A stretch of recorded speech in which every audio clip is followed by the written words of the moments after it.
Hello नमस्कार and welcome to Hindi news channel. अभी हाल ही में एक ऐसा न्यूज़ सामने आ रहा है जिससे अमेरिका के साथ साथ पूरी दुनिया टेंशन में। अभी दुनिया भर में ऑलरेडी विश्व युद्ध की खतरा मंडरा रहा है, जहां आप देख पा रहे होंगे कि रूस और यूक्रेन के बीच युद्ध चल रहा है और उधर इजराइल और हमास के बीच, जिसके कारण दुनिया भर में हर चीजों का दम आसमान छूता जा रहा है। और अब इसी बीच चीन की बड़ी युद्ध अभ्यास। अब आप लोगों को मन में चल रहा होगा कि युद्धाभ्यास तो अच्छी बात है, सभी देश युद्धाभ्यास करते हैं और चीन भी कई बार युद्धाभ्यास किया है, तो आखिर इस युद्धाभ्यास से इतनी टेंशन की क्या बात। तो आपको बता दें कि यह युद्धाभ्यास नॉर्मल युद्धाभ्यास की तरह नहीं है। इस युद्धाभ्यास में लड़ाकू विमान और नौसेना के साथ साथ कई जहाज भी शामिल, और यह युद्धाभ्यास किसी देश के चौतरफा नहीं बल्कि पचतरफा घेर कर युद्धाभ्यास किया जा रहा है। हाँ, तो आइए जानते हैं कि आखिर चीन के इस युद्धाभ्यास से पूरा देश के साथ साथ खासकर अमेरिका इतना टेंशन में क्यों। हाँ, तो दरअसल 3 दिन पहले चीन विरोधी नेता विलियम लाई चिंगते के राष्ट्रपति की शपथ के बाद चीन ने गुरुवार को ताइवान को चारों तरफ से घेर कर 2 दिन का युद्धाभ्यास शुरू कर दिया। ऐसा पहली बार है जब चीन ताइवान के खिलाफ इतने बड़े पैमाने पर युद्धाभ्यास कर रहा है। इससे पहले अब तक वह सिर्फ ताइवान पर आर्थिक प्रतिबंध लगाता आया है। दरअसल ताइवान में इस साल जनवरी में हुए राष्ट्रपति चुनाव से पहले चीन ने उम्मीदवार लाई चिंगते को अलगाववादी कहा था। साथ ही ताइवानियों को चेतावनी दी थी कि अगर वे सैन्य संघर्ष से बचना चाहते हैं तो वह सही विकल्प चुने। दरअसल चीन ताइवान में अपने फीवर का नेता को जिताना चाहता था। हालांकि चीन के धमकी के बावजूद भी ताइवान में चीनी विरोधी नेता लाई चिंगते को जीत हासिल हुई। इनकी शपथ के बाद चीनी सेना के प्रवक्ता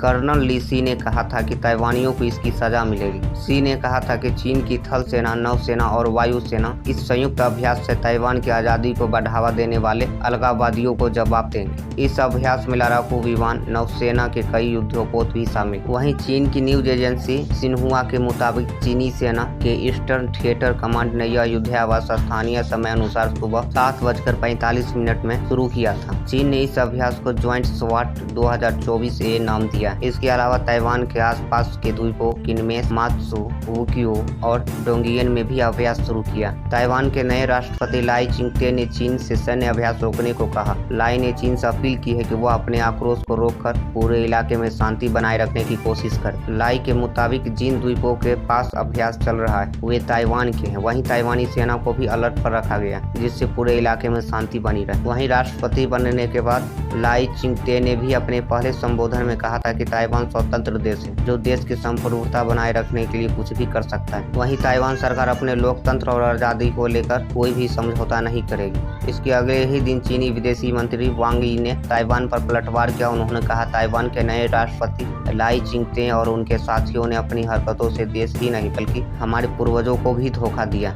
वांग यी ने कहा ताइवान को चीन में मिलाने से हमें कोई नहीं रोक सकता, वह अपनी मातृभूमि में जरूर मिलेगा। तब ताइवान में आज़ादी की मुहिम चलाने वाले अलगाववादियों को किलों से शर्म के पिलर लगा दिया जाएगा। वहीं इससे पहले पिछले साल के अगस्त में भी चीनी सेना पीपुल्स लिबरेशन आर्मी के सैनिक ताइवान पर हमले के लिए ट्रेनिंग करते नजर आए थे। पीएलए के 96 साल पूरे होने पर चीन ने स्टेट मीडिया सीसीटीवी पर एक डॉक्यूमेंट्री जारी की थी। इसका नाम झूमेंग या चेसिंग ड्रीम्स था। इसमें चीनी सेना किसी भी पल जंग के लिए तैयार नजर आई थी। साउथ चाइना मॉर्निंग पोस्ट के मुताबिक 8 एपिसोड के डॉक्यूमेंट्री की मकसद ताइवान की डिफेंस फोर्स के सामने पीएलए के आत्मविश्वास को दिखाना था। अब हम देखते हैं कि आखिर इस युद्धाभ्यास से अमेरिका इतना टेंशन में क्यों। दरअसल अमेरिका और चीन के रिश्तों में ताइवान सबसे बड़ा फ्लैश पॉइंट। अमेरिका ने 1979 में चीन के साथ रिश्ते बहाल किए और ताइवान के साथ अपने डिप्लोमेटिक रिश्ते तोड़ लिए। हालांकि चीन के ऐतराज के बावजूद अमेरिका ताइवान को हथियार की सप्लाई कर रहा है। अमेरिका भी दशकों से वन चाइना पॉलिसी का समर्थन करता है, लेकिन ताइवान के मुद्दे पर अस्पष्ट नीति अपनाता है। वहीं राष्ट्रपति जो बाइडेन फिलहाल इस पॉलिसी से बाहर जाते दिख रहे हैं। उन्होंने कई मौकों पर कहा है कि अगर ताइवान पर चीन हमला करता है तो अमेरिका उसके बचाव में उतरेगा। बाइडेन ने हथियारों की बिक्री जारी रखते हुए अमेरिकी अधिकारियों का ताइवान से मेलजोल बढ़ा दिया।